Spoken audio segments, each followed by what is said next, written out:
Hey guys, it's Kevin here. I just want to make this recording before the video to explain what's going on with this beginning of the video. So right now what you guys are seeing is random footage of what this video was going to be. We had problems filming this video. We would stop late and not finish a job, and then we couldn't meet each other after, me and Aiden. So it wouldn't really make sense in chronological order. So we just decided to scrap everything, and then we're just going to show you these small shots that, like I said, you guys are seeing right now. And then we're going to make a whole new video describing the 7th Gen's new setup, and everything's going to be understood with the car built. So yeah, it's going to be a fresh new video, introduction and everything. We hope you guys enjoy, and here it goes.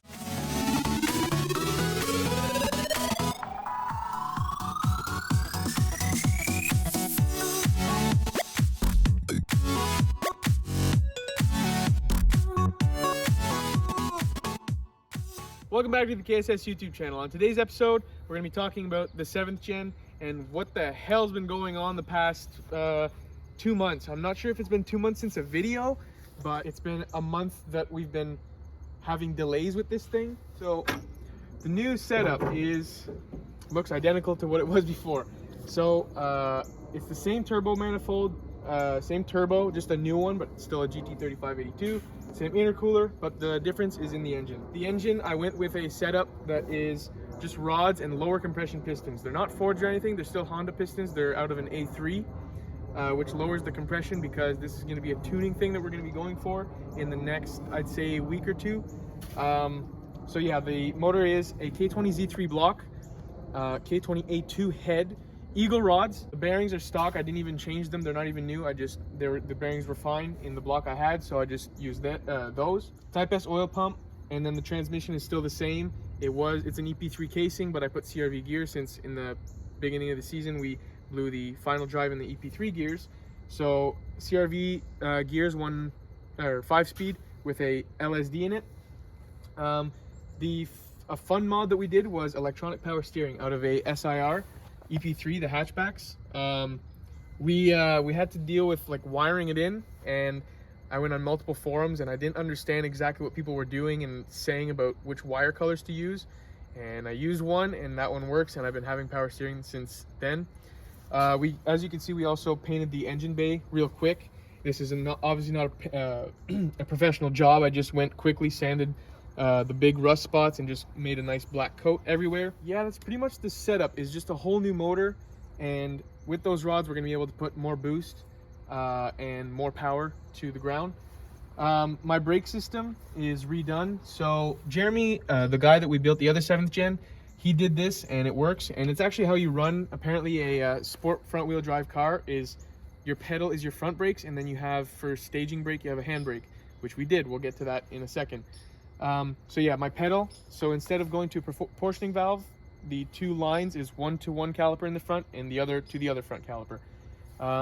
We'll move to the back right now, or into the car, and I'll show you guys the staging brake that I had made. So that's right here. It's a homemade setup. So you have, this is a clutch master cylinder, and then I made a bar. I put a dirt bike grip to make it look nice and feel okay.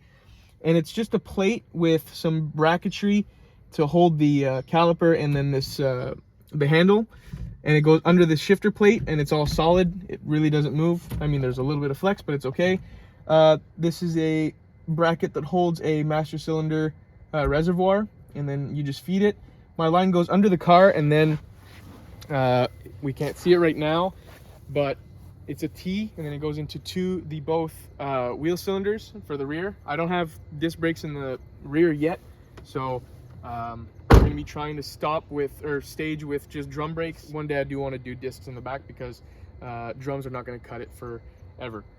For the street, I got myself some slicks. These, I just got a good deal on them. There's some X racing wheels. I got them for a good deal. They're from a Micra, but they're a little small, but they are slicks, so they're fun. And we tried them on Friday night, a couple of nights ago, and they hook good. They're nice. I might lower the PSI again because it's not squishing, and I could probably lower the PSI to get some more grip. All right, now that the whole setup is revealed, we got to show you some tuning. So we're gonna go to a meet on Friday. This is gonna be in a couple days, so this is one shot telling you guys what's going on. And the night that we go to the meet, we're gonna film, and then we're gonna go on the highway in Mexico, and because the meet's all the way in Mexico, and we'll get some shots. Yeah, it's gonna be fun. We haven't fully tuned with the new motor. Like, we've checked the fuel real quick because the other night when we went out, we only got one pull. I didn't do that much. I just wanted to get the fuel like mildly correct, so we have some more correcting to do. And then yeah, it's gonna be fun. So stay tuned, and that's gonna show up right now.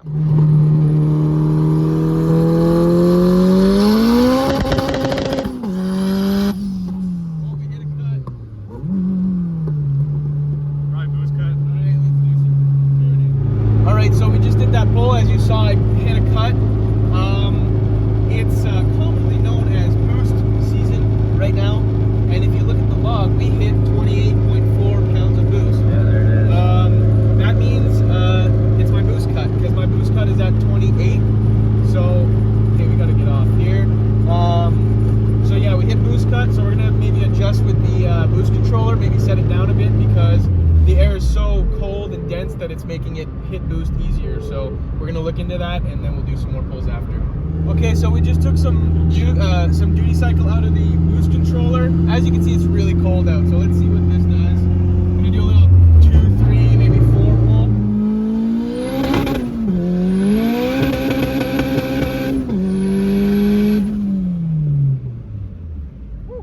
Oh yeah, that's good. Yeah. That's a good one. We're on our way home. We can't do any more pulls now because we're out of Mexico. We just crossed the border not too long ago. As you guys saw in that pull, the tuning we had done, like the refining of the boost controller, helped, because I went 2, 3 and a bit of 4, and it felt great. No cuts, nothing. So I took away 4% on the boost controller, which it was at 54%, making 28 pounds. It made 28 pounds and hit cut, which my cut is 28. And then after that, we hit around 24, 25, which is about what we usually run, because we had to compensate for that colder weather. Like I saw in the beginning of the pull, it was like 48 degrees, which was even in the red, which is too cold, but I don't mind too cold. That's just good for the engine. Makes a lot of power. Okay, so I'm just gonna send it home. We'll get an outro going, and yeah, in the next couple episodes, it's gonna be fun. I'll get into detail with that in the outro, but yeah, for now, we're just gonna send it home. It was a fun night. Alright guys, so we made it back home safe and sound. The car is in one piece. I'm still getting used to the throttle response with that lightweight flywheel and the new motor mount, which is solid, which you feel all the vibration as well.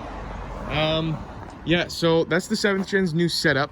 The whole new motor, the 36mm axles, motor mount, lightweight flywheel, like I just said. In the next coming episodes, we're going to be doing the Del Sol. I'm also going to get E85 for the Civic for the 7th gen, because we're at the stage where if we use that fuel, we're going to be able to unleash more power. We have the rods, we have a good motor for it, and we'll be able to go way further with the power and use more of that engine than what we are right now. So yeah, in the next episode, in the next episodes, Del Sol 7th gen, new fuel. But yeah, we hope you enjoyed this one. It took a while to make. We had like a video that was all over the place, so we just started all over. Just makes more sense like that. And yeah, we hope you enjoyed it, and we'll see you in the next one.